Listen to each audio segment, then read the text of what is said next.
रामपुर गांव में आज फिर आसमान पर काले बादलों ने डेरा डाल रखा था। तेज हवाएं पूरे गांव में सनसनाती हुई घूम रही थी। पुराने पेड़ों की टहनियां डर से कांप रही थी। ऐसा लग रहा था जैसे आज कोई बहुत बड़ा तूफान आने वाला हो। तभी गांव की सबसे पुरानी हवेली का भारी दरवाजा धीरे धीरे खुला। बाहर मूसलाधार बारिश हो रही थी। दरवाजे के सामने एक दुबली पतली औरत खड़ी थी। उसके कपड़े पूरी तरह भीग चुके थे। हाथ में एक छोटी सी पोटली थी जिसमें शायद उसकी पूरी जिंदगी सिमटी हुई थी। उसका नाम था गौरी। उसके सामने खड़ी थी उसकी सास मालती देवी। चेहरे पर घमंड और आंखों में नफरत साफ दिखाई देती। बस बहुत हो गया गौरी, अब इस घर में तुम्हारे लिए कोई जगह नहीं है। माँ जी, मैंने आखिर ऐसी कौन सी गलती कर दी? गलती? तुम्हारी सबसे बड़ी गलती ये है कि तुम गरीब घर की बेटी हो। मेरे बेटे की जिंदगी तुम्हारे साथ बर्बाद हो रही है। लेकिन माँ जी, मैंने तो हमेशा इस घर को अपना घर समझा, दिन रात आपकी सेवा की। सेवा से पेट नहीं भरता। हमें अब ऐसी बहू चाहिए जो इस घर की शान बढ़ाए, पैसा लाए, रुतबा लाए। कम से कम आकाश जी से तो एक बार बात करने दीजिए। क्या उन्होंने भी यही कहा है? हाँ, आकाश ने भी कह दिया है कि उसे अब तुमसे कोई मतलब नहीं। ये सुनते ही गौरी के पैरों तले जमीन खिसक गई। उसकी आंखों से आंसुओं की धारा बहने लगी। माँ जी, इतनी रात को मैं कहाँ जाऊंगी? जहाँ जाना है जाओ, लेकिन अब इस घर की दहलीज पार मत करना। मालती देवी ने जोर से दरवाजा बंद कर दिया। गौरी वहीं बारिश में बैठ गई। उसे याद आने लगा कि कैसे उसने इस घर को अपना सब कुछ मान लिया था। कैसे वो सुबह सबसे पहले उठती थी और रात में सबसे आखिर में सोती थी। लेकिन आज उसे एक बेकार सामान की तरह घर से बाहर फेंक दिया गया था। तभी पीछे से एक आवाज आई। गौरी। गौरी ने उम्मीद भरी नजरों से पीछे देखा। सामने उसका पति आकाश खड़ा था। आकाश जी, आप आ गए। मुझे पता था आप मुझे इस तरह नहीं छोड़ेंगे। गौरी, तुम चली जाओ यहाँ से। माँ जो कह रही हैं वही ठीक है। क्या? आप भी? मैं माँ के खिलाफ नहीं जा सकता, और वैसे भी सपना के पापा हमारे बिजनेस में मदद करने वाले हैं। मतलब पैसों के लिए आपने मुझे छोड़ दिया? बात को समझने की कोशिश करो गौरी। ये दुनिया सिर्फ प्यार से नहीं चलती। लेकिन रिश्ता तो भरोसे से चलता है ना? बस, अब और कुछ मत कहो। आकाश अंदर चला गया। गौरी टूट चुकी थी, लेकिन उसे नहीं पता था कि भगवान ने उसके लिए कुछ और ही लिखा था। पूरी रात भटकने के बाद गौरी गांव के पुराने मंदिर पहुंच गई। मंदिर के चबूतरे पर बैठकर वह फूट फूट कर रोने लगी। हे भगवान, आखिर मेरी गलती क्या थी? मैंने तो हमेशा सबको खुश रखना चाहा, फिर मुझे ही ये सजा क्यों मिली? गौरी की ये चीख मंदिर के पत्थरों से टकराकर सन्नाटे में खो गई। दूर आसमान में बिजली कड़क रही थी और यहाँ जमीन पर गौरी का आंसुओं से भीगा चेहरा। रोते रोते कब उसकी आंख लग गई उसे पता ही नहीं चला। धीरे धीरे रात का वो भयानक अंधेरा छटने लगा। पंछियों की चहचहाहट के साथ रामपुर गांव में सुबह की पहली किरण ने दस्तक दी। गांव की कुछ औरतें पानी भरने जा रही थी। तभी उनमें से एक बूढ़ी औरत, जिसे सब काकी कहते थे, गौरी के पास आई। अरे बिटिया, तू यहाँ इस हालत में? काकी, उन्होंने मुझे घर से निकाल दिया। फिर से मालती ने जुल्म किया? इस बार हमेशा के लिए निकाल दिया। हाय राम, कैसी पत्थर दिल औरत है वो। अब मेरा कोई नहीं है काकी। ऐसा मत बोल बेटी, ऊपर वाला सब देख रहा है। लेकिन मैं करूँ तो क्या करूँ? तू पढ़ी लिखी है, शहर जा, अपनी नई जिंदगी शुरू कर। शहर? लेकिन मेरे पास पैसे भी नहीं हैं। काकी ने अपनी साड़ी के पल्लू से कुछ मुड़े तुड़े नोट निकाले। ये ले, ज्यादा तो नहीं है, लेकिन टिकट आ जाएगी। नहीं काकी, मैं ही कैसे ले सकती हूँ? बेटी समझ कर दे रही हूँ। जब बड़ी आदमी बन जाना तब लौटा देना। गौरी रोते हुए काकी के गले लग गई। उसी रात गौरी शहर जाने वाली बस में बैठ गई। बस धीरे धीरे रामपुर से दूर जा रही थी। गौरी ने आखिरी बार उस हवेली की तरफ देखा जहां उसने अपने जीवन के सबसे खूबसूरत सपने भी देखे थे और सबसे गहरे जख्म भी पाए थे। उसने अपने आंसू पोंछे और मन ही मन एक फैसला किया। अब मैं कभी किसी के सामने कमजोर बनकर नहीं रोऊंगी। एक दिन वापस जरूर आऊंगी, लेकिन अपनी पहचान बनाकर। कई घंटों के सफर के बाद सुबह बस शहर पहुंची। बस स्टैंड पर उतरते ही गौरी घबरा गई। चारों तरफ लोगों की भीड़ थी। गाड़ियों के हॉर्न, ऊंची इमारतें और भागती हुई दुनिया, सब कुछ उसके लिए बिल्कुल नया था। गौरी ने अपनी छोटी सी पोटली कस कर पकड़ ली। हे भगवान, अब कहाँ जाऊं? वो धीरे धीरे सड़क पर चलने लगी। पूरे दिन वो काम की तलाश में इधर उधर भटकती रही। कभी किसी दुकान के बाहर रुकती तो कभी किसी घर का दरवाजा खटखटाती, लेकिन हर जगह लोग उसे ऊपर से नीचे तक देखकर आगे बढ़ जाने को कह देते। आखिर हिम्मत जुटाकर गौरी एक छोटी सी दुकान के सामने रुकी। नमस्ते जी, मुझे किसी काम की तलाश है। मैं मेहनत से हर काम कर लूंगी, बस मुझे एक मौका दे दीजिए। पहले अनुभव चाहिए बहन, ऐसे किसी को भी काम नहीं देते। मैं मेहनत से हर काम कर लूंगी, बस एक मौका दे दीजिए। रहने दो, हमें भरोसेमंद लोग चाहिए। हर जगह से सिर्फ निराशा मिली। धीरे धीरे शाम होने लगी। भूख से उसका सिर चकराने लगा था। पैरों में चलने की ताकत भी नहीं बची थी। तभी सड़क किनारे एक छोटी से चाय के ढाबे से आवाज आई। अरे बेटी, सुबह से देख रही हूँ तुम ऐसे ही घूम रही हो, इधर आओ। गौरी धीरे धीरे वहां पहुंची। ढाबे वाली बुजुर्ग औरत ने उसे पानी दिया। धन्यवाद। बेटी, नाम क्या है तुम्हारा? गौरी। घर से भाग कर आई हो क्या? नहीं मौसी, घर वालों ने ही निकाल दिया। मौसी कुछ पल चुप रही। शायद वे गौरी का दर्द समझ चुकी थी। इस शहर में अकेली लड़की का जीना आसान नहीं है बेटी, लेकिन डरना मत, ऊपर वाला सबका रास्ता खोलता है। मैं बस मेहनत करके अपने पैरों पर खड़ा होना चाहती हूँ। बिटिया, यहाँ से थोड़ा आगे एक बड़े से घर में अच्छे लोग रहते हैं।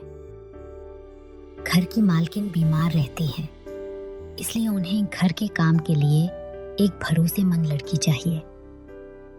अगर तुम चाहो तो मैं तुम्हें वहां ले चलूं। सच मौसी? हाँ, लेकिन एक बात याद रखना, जिंदगी जब इंसान को गिराती है ना, तभी उसे मजबूत भी बनाती है। मैं मेहनत से पीछे नहीं हटूंगी। उसी रात मौसी गौरी को अपने साथ उस बड़े घर में ले गईं। गौरी डरते डरते अंदर पहुंची। उसके मन में 1000 सवाल थे, लेकिन कई दिनों बाद पहली बार उसे ऐसा लगा जैसे अंधेरे के बाद उसकी जिंदगी में उम्मीद की एक छोटी सी रोशनी जगी हो। दिन में गौरी घर का काम करती और रात में पढ़ाई। कई बार भूखी सो जाती, लेकिन उसने हार नहीं मानी। घर की मालकिन सुशीला जी अक्सर उसे देखा करती थी। गौरी, तुम रात रात भर पढ़ती क्यों रहती हो? क्योंकि मैं अपनी जिंदगी बदलना चाहती हूँ। क्या बनना चाहती हो? बस इतना कि कोई मुझे कमजोर समझकर ठुकरा न सके। गौरी की मेहनत देखकर सुशीला जी बहुत प्रभावित हुईं। आज से तुम सिर्फ नौकरानी नहीं हो, मैं तुम्हारी पढ़ाई का खर्च उठाऊंगी। सच में? हाँ, लेकिन एक वादा करो, जब बड़ी बन जाओ तो दूसरों की मदद जरूर करना। ये वादा रहा। उस दिन पहली बार गौरी को लगा कि शायद किस्मत ने उससे सब कुछ छीना नहीं था। दुनिया में अभी भी कुछ लोग ऐसे थे जो बिना किसी मतलब के किसी टूटे हुए इंसान का हाथ थाम लेते हैं। उसी पल गौरी ने ठान लिया कि अब वो कभी हार नहीं मानेगी। इधर गांव में सपना का असली चेहरा सामने आने लगा था। माँ जी, ये चाय इतनी ठंडी क्यों है? बेटा, अभी तो बनाई थी। मुझे बहाने मत दो, और सुनो, मेरे कमरे की सफाई भी कर देना। लेकिन मेरी तबीयत ठीक नहीं है। तो क्या करूं मैं? नौकरानी रख लूं? मालती देवी अब पूरे घर का काम करती थी। आकाश भी सपना के सामने कुछ नहीं बोल पाता था। एक रात मालती देवी आकाश के साथ बैठी थी। काश मैंने गौरी के साथ ऐसा ना किया होता।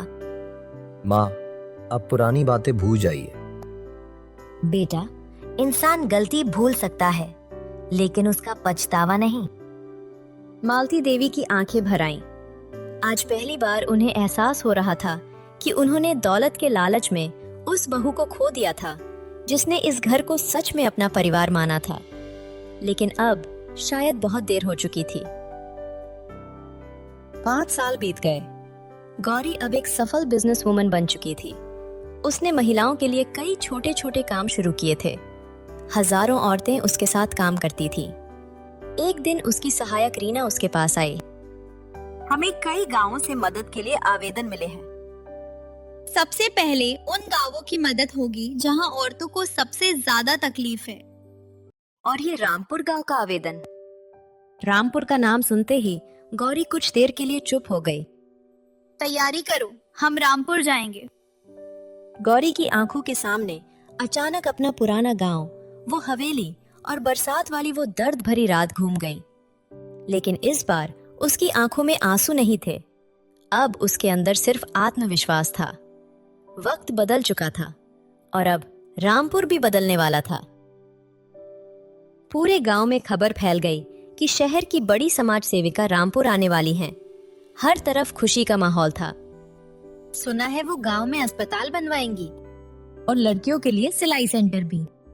मालती देवी भी वहां पहुंची। तभी एक गाड़ी रुकी। धीरे धीरे कार का दरवाजा खुला। एक शालीन महिला बाहर उतरी। चेहरे पर आत्मविश्वास था, आंखों में शांति। अरे, ये तो गौरी है। मालती देवी की आंखें फटी की फटी रह गईं। उनके हाथ कांपने लगे। जिस लड़की को उन्होंने कभी अपमानित करके घर से निकाल दिया था, आज वही पूरे गांव के सम्मान के साथ उनके सामने खड़ी थी। गांव के लोग हैरानी से बस गौरी को ही देखे जा रहे थे। कोई उसकी सादगी की तारीफ कर रहा था तो कोई उसकी सफलता की। मालती देवी का सिर शर्म से झुक गया। उन्हें याद आने लगा कि कैसे एक तूफानी रात में उन्होंने इसी गौरी को बेघर कर दिया था। आज वही गौरी दूसरों के लिए सहारा बनकर वापस लौटी थी। पूरे गांव के लोग बड़ी उत्सुकता से गौरी की बातें सुन रहे थे।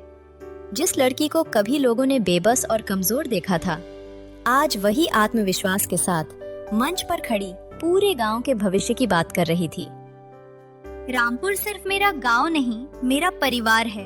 मैं चाहती हूँ कि यहाँ की कोई भी लड़की खुद को कमजोर ना समझे। इसलिए यहाँ मुफ्त अस्पताल और महिलाओं के लिए काम सीखने का केंद्र बनाया जाएगा। सभा खत्म होने के बाद गौरी लोगों से मिल रही थी। तभी उसकी नजर मालती देवी पर पड़ी। मालती देवी कांपते हुए उसके पास आईं। गौरी, कैसी है माँ जी? मुझे माफ कर दो बेटी, मैंने तुम्हारे साथ बहुत बुरा किया। पुरानी बातें भूल जाइए। नहीं बेटी, मैं हर दिन अपने किए पर रोती हूँ। जिस बहू को मैंने ठुकराया वही आज सबसे बड़ी निकली। तभी सपना और आकाश भी वहां आ गए। अरे गौरी जी, हमें तो पहले से पता था आप बहुत आगे जाएंगी। सच? जी, वो दरअसल हमारे बिजनेस में थोड़ी परेशानी चल रही है। अगर आप मदद कर दे तो।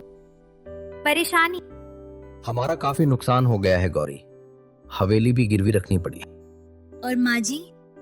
मैं अब घर के पीछे वाले छोटे कमरे में रहती हूँ बेटी। ये सुनकर गौरी की आंखें नम हो गई। उसे याद आ गया कि एक समय मालती देवी इसी हवेली की मालकिन हुआ करती थी, लेकिन आज वही अपने ही घर के पीछे वाले छोटे कमरे में रहने को मजबूर थी। वक्त सच में बहुत कुछ बदल देता है। गौरी ने अपनी सहायक से फाइल लेकर मालती देवी के हाथ में रख दी। माँ जी, ये नए अस्पताल और महिलाओं के केंद्र के कागज हैं। अब इसकी जिम्मेदारी आपकी होगी। लेकिन बेटी, मैंने तो तुम्हें सिर्फ दुख दिया। नहीं माँ जी, आपने मुझे मजबूत बनना सिखाया। तभी गौरी ने सबको एक और बड़ी बात बताई। हवेली अब बिकने वाली थी, लेकिन अब वो हवेली मैंने खरीद ली है। क्या? लेकिन उस घर की असली मालकिन हमेशा माँ जी रहेंगी। आकाश और सपना शर्म से सिर झुकाकर खड़े रह गए। याद रखिए, रिश्ते पैसे से नहीं, सम्मान से चलते हैं। गौरी की बातें सुनकर वहां खड़े सभी लोग भावुक हो गए। आकाश और सपना के पास अपनी गलती का कोई जवाब नहीं था। जिस गौरी को उन्होंने कभी कमजोर समझकर ठुकरा दिया था, आज वही सबसे मजबूत बनकर उनके सामने खड़ी थी।